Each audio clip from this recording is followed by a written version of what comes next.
Greetings, everybody. Welcome to the Sailing into Oblivion podcast. I'm your host, Jerome Rand. How official does that sound? My goodness gracious. Well, we are here in Fort Pierce, Florida, moments away, an hour and 20 minutes or so away from untying from the lovely city marina, which has been a delight to come and stay at, and right downtown Fort Pierce. I highly recommend this little spot. It's walking distance from everything. Got a lot of great restaurants. That's my plug for old Fort Pierce. But just figured I'd do a quick little podcast. I know this is going to be in between, or no, this will be after part 2 of my little 8-day voyage of reckoning back down from Charleston to Fort Pierce through the Abacos and the Bahamas. But yeah, I figured I'd just shout out a quick little show so that you know that I'm still around. That would always be a good thing.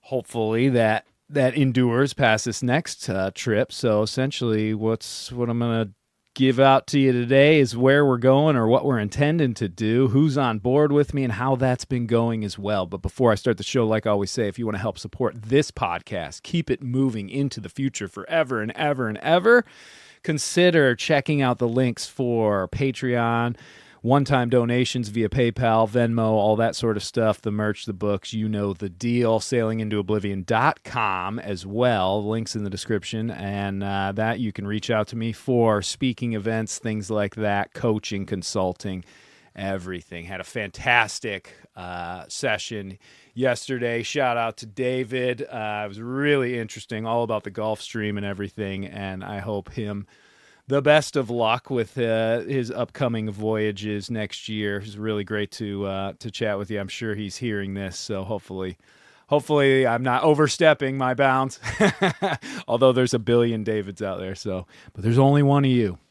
In any event, it was a lot of fun, and I really do enjoy the coaching, consulting sort of stuff where I can shed a little light on some of the mysteries because I have bungled my way through most everything on the old East Coast that's further offshore than the intercoastal. And I love sharing some of that wisdom because I learned the hard way, and I don't think everybody else has to. And if I can help prevent that, then hey, thumbs up on that one.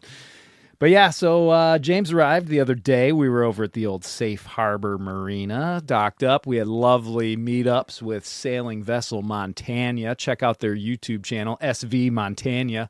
It's really quite good. They actually did a very humbling, heartfelt video recently that encompassed our voyage. Mark does the narrations. It's really actually, it's quite touching. I almost brought a tear to my eye and made me remember that 6-day voyage around the Abacos and how brutal, but how stellar they did on that trip. You know, it can be pretty intimidating, the old ocean, and it's going to test you.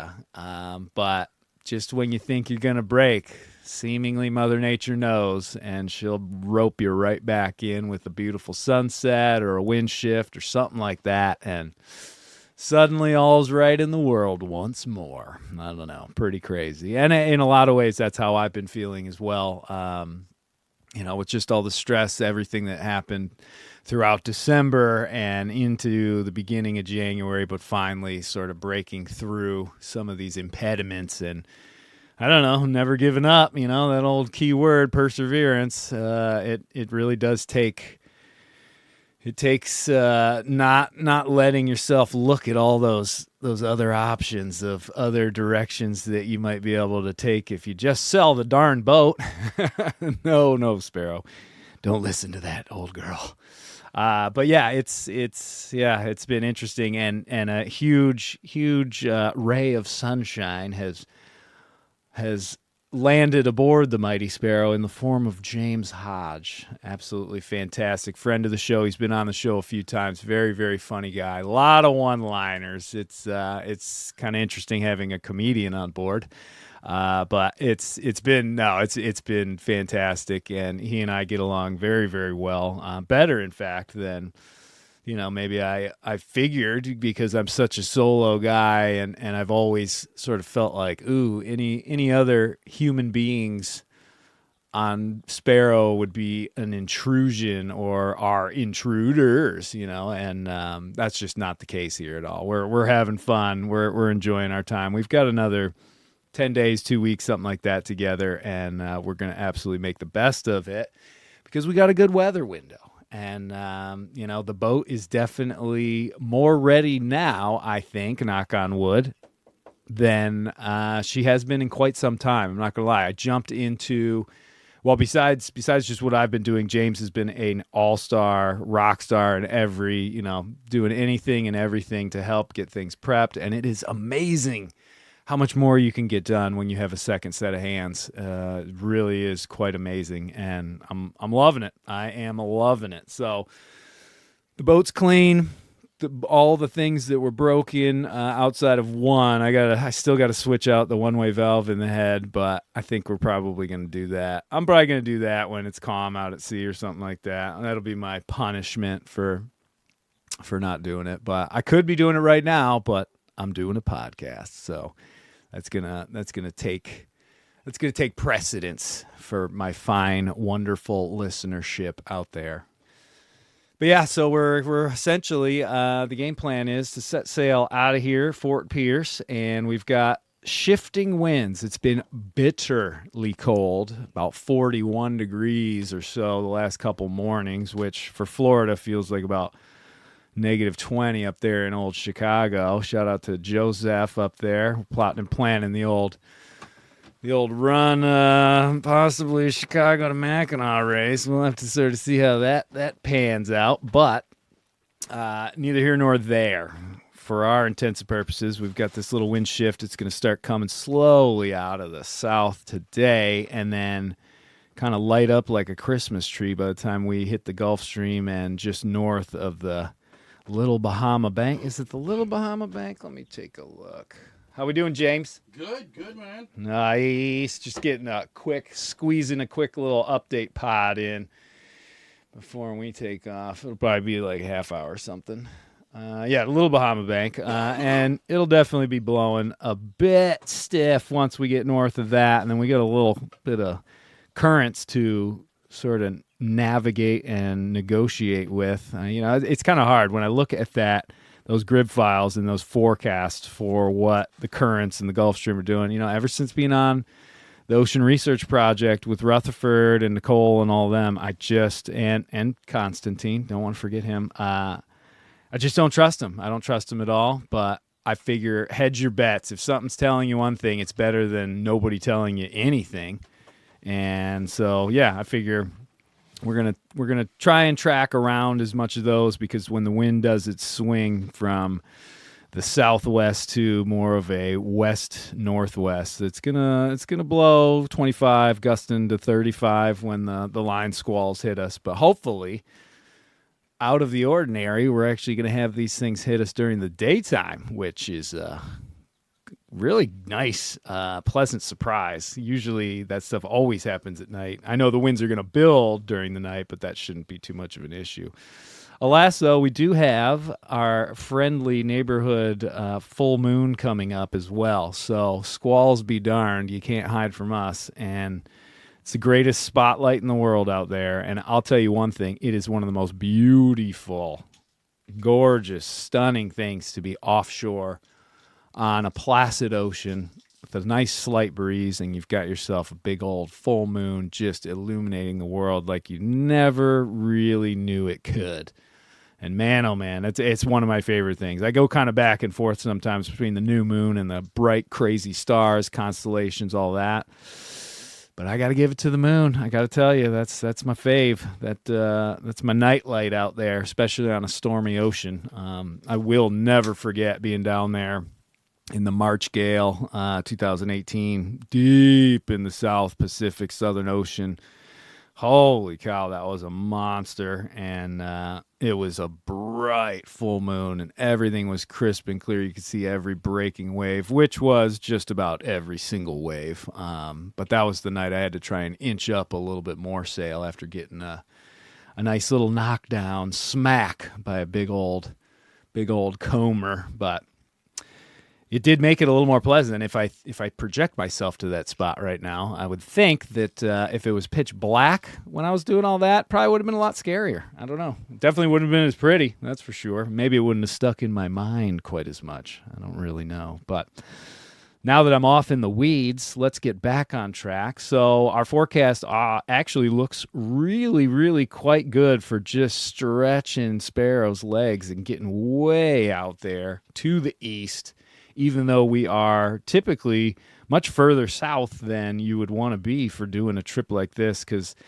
we've got this, they say aim for the stars, land on the moon. Well, the stars in this case are going to be the Virgin Islands. And the moon is going to be, I don't know, the Bahamas or something like that, or Turks and Caicos, any one of the varying islands in sort of the Bahamas chain, because the wind is really going to be mostly northwesterly. And with that angle, we're basically going to be just cruising. Instead of beating our way through trade winds on the north side of the Bahamas, we're going to be able to just rip and broad reach towards the east. And if the weather changes and we don't like what's going on or something happens with the boat, we'll be able to just jibe south and head to the nearest little landfall tiki bar, soak up some sun and a few suds to qualm the nerves, if you will, and we'll kind of go from there, I guess. But this is one of those trips where it's wherever the wind may take us is kind of the theme. But ideally, we're going to get some great offshore time, going to get some good experience downloaded into our new member of the Westsail family, Mr. Captain First Mate Hodge. That's a whole lot of monikers. Is that a moniker? I don't know. Your old pal James Hodge. Your old pal James Hodge, king of the one-liners. But yeah, so we've got that sort of going for us, and the nice part is it looks like outside of one calm, it looks like we'll have pretty steady, 15 to 20 knot winds most of the time, which, if anything, it might be a little lumpy, but it's going to keep us moving. And as long as it's going the right direction, boy, we can actually really, really fly. I'm expecting outside of some of these counter currents, because most of the water in this part of the world is kind of moving towards the northwest, heading towards the Gulf Stream. But, we're going to be ripping right along. It's going to be a bit of a blast. And one of the big projects that we did, which I am thoroughly excited about, if you've ever seen any of the videos on YouTube or watched some of the reefing stuff, you would have probably noticed, puzzlingly, why I have to pull the slides or the slugs out of the mast track every time I do it. And I have to replace them every time I want to take the reef out. And it is tedious, and I've gotten very used to that, so I can do it pretty efficiently, but I'm always up there cursing the sail.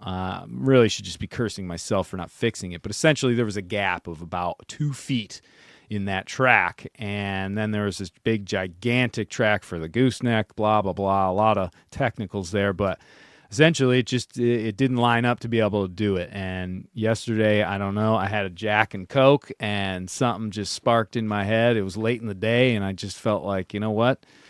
This is the time is now. And so I basically grabbed a hacksaw. I started cutting away. I thought about it, and I had been thinking about this for years. So it wasn't too much of a just jump right in and don't, ask questions second or whatever it is. Shoot first, ask questions second. But essentially, yeah, we went to town on it, cut down the big track to give us a little more room for the slugs to lie there while the reef is in, but then cut away some of the old trysail track, because I don't even own a trysail anymore, and I would probably never use it anyway with a third deep reef. Knock on wood there. Boy, I probably shouldn't even said that out loud. Jeez. Way to go, bud. Jeez. But we're essentially cut it, trimmed it, shaped it, filed it, got it set in there, and the slugs, now the little slot that's like 3 inches, that little piece of track at the very bottom can be removed, and slugs can be taken out, but they can slide all the way down very, very close to where the boom and the gooseneck are, and that should give plenty of room to be able to get our reefing hook on and not have to actually pull these slides out anymore, which I'm really excited. Like normally reefing is kind of like, we got to reef again. Pretty excited about this first reef, unless it goes terribly wrong, and then yeah, I got to rip all that track off. But should be pretty easy. It's not too big a deal. Like anything, I only had to drill 3 new holes in the mast, which yeah, obviously is never something you really want to be doing, but tiny little holes, and I filled them with rivets, so I think they should be pretty good. Hopefully this all works out really well, and it's a total game changer for the whole reefing system and how efficient and how fast and how easy it is. I mean, man, that's probably going to save my hands. They're so calloused up already at this point, because mostly that having to grip onto that sail and work the sail as much as I usually have to, but this might actually be a bit of a game changer. So we'll report back on all that. But yeah, so we got a good forecast. The boat's looking good. Safety equipment is ready.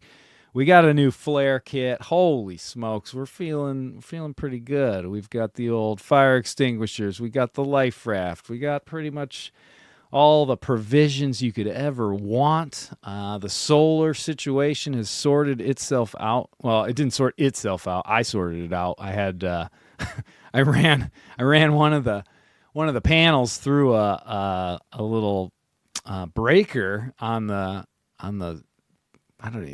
panel or whatever, and essentially I think its amperage was too low or something. I don't know what it was, but essentially I don't think it was delivering the power that was coming into the actual solar controller was ample, but then it went through this little thing before it hit the battery. And this was a mod that I did back when I was leaving the boat in the boatyard for a long time. I wanted still the solar to keep topping off the batteries, but at the same time I didn't want them to just freaking melt or anything. And yeah, I think that was the problem, because we just kept losing power, and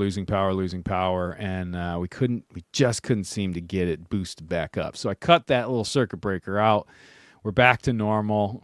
We've got the 2 panels going, and even right now we're showing 14 volts, which is great. The sun is beaming down on at least one of the panels, and the fridge is cranking. We got lots of meats, lots of stuff in there freezing right up, and hopefully we'll be able to keep that going. That is the biggest draw on most boats. If you don't have air conditioning, it's going to be your refrigerator. And if it's just a 12-volt system and you don't have a generator on board, then that's the one you got to watch. So, if we had to, we could easily go ahead and just dial back that fridge. But I really do want to keep some of that stuff frozen, at least for the next few days, and then we'll slowly peel it out of there. But that does remind me, I got to figure out, we got to do something with that mackerel.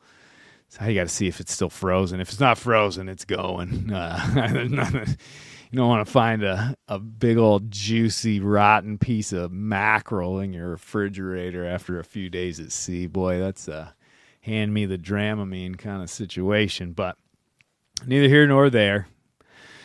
That's about all I got, because we want to start prepping. I got a few phone calls to make before we disembark, but thanks again to everybody who helped support me through the rough patch of getting from on the land up in Belhaven to this lovely burg of Fort Pierce down here in Florida. It was I was on my last leg, if you will, in a lot of ways, both mentally and physically. The cold was just about to break me. And I couldn't have done it without everybody. So all the well wishes, all the donations, all that sort of stuff really, really helped. And it's keeping the dream alive. And hopefully it produces a whole lot of good content. I know James and I are going to be doing some podcasting when we get out there. Obviously, I'm going to continue the new series on YouTube we did so far. We've done videos on collision avoidance. We've done videos on sail plan. I have one on heaving too that I'll probably upload after we get back, but we'll try and make a few more on some other specific subjects. Again, this is just my experience. It's not by any means gospel when it comes to sailing, and every boat is different, but it's been fun to sort of try and impart a little bit of what I've learned and how I do things, whether it's right or wrong, really. I've kind of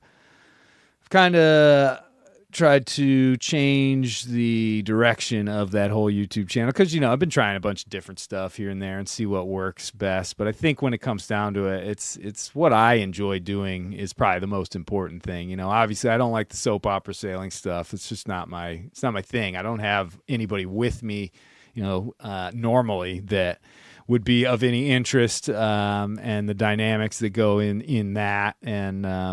And yeah, I don't know. I guess if I were to do a big adventure, for sure, we'd probably document that pretty fully. But moreover, I just really enjoy sharing the information that I've gained on a lot of these specific sort of topics. And it's been fun. And because it's fun, that means I'll keep doing it. And the minute it doesn't become fun, maybe we'll try something else. But we will see. So check out all those.